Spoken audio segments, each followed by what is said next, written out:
Hello friends, Jayashree किचनमध्ये आपलं स्वागत आहे. आणि आज आपण 1 किलो पायनॅपल फ्लेवरमध्ये केक बनवत आहे. कस्टमाइज केक आहे हा.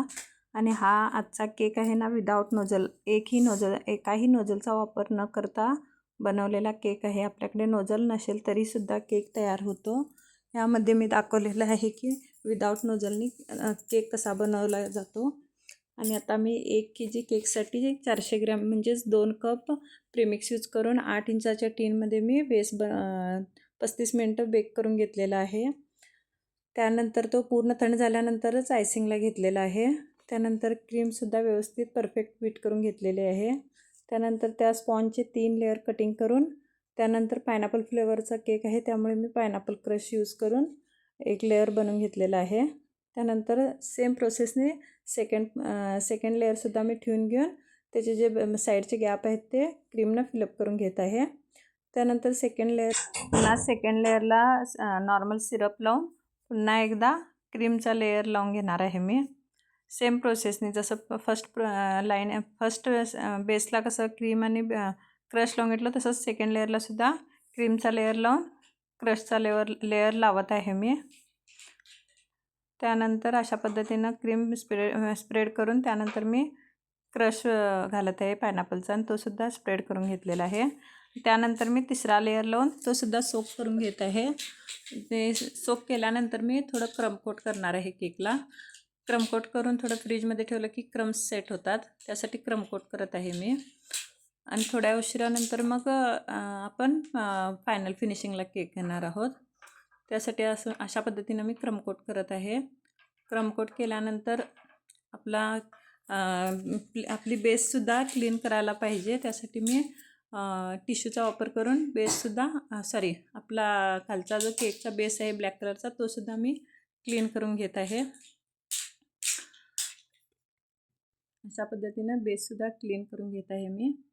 क्लीन केल्यानंतर मी फ्रीजमध्ये 1 तास ठेवून त्यानंतर मी पुन्हा एकदा केक बाहेर घेतलेला आहे फ्रीजमधनं काढून. त्यानंतर थोड्याशा उरलेल्या क्रीममध्ये मी थोडा ऑरेंज कलर मिक्स केलेला आहे.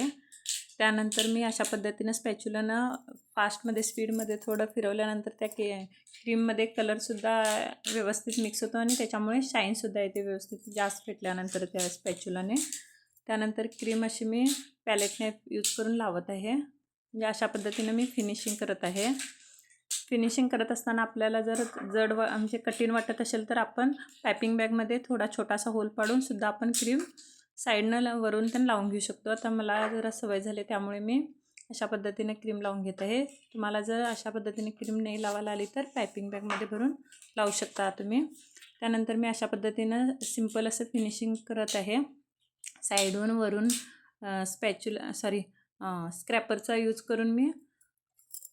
स्क्रॅपरचा वापर करून मी अशा पद्धतीने फिनिशिंग करून घेत आहे. त्यानंतर जो सिलिकॉनचा ब्रश आहे तो पाण्यामध्ये डुबवून त्यानंतर अशा पद्धतीनं मी वरती आणि साईडहून थोडी सिंपल अशी डिझाईन करत आहे.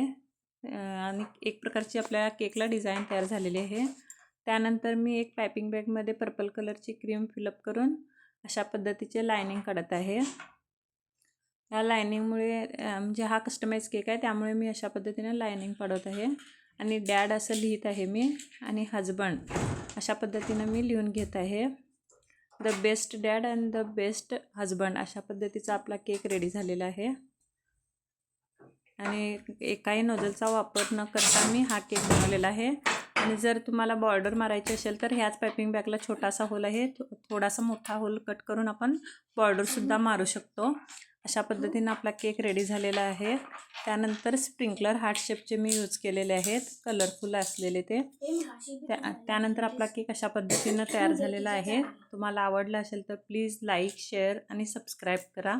धन्यवाद फ्रेंड्स.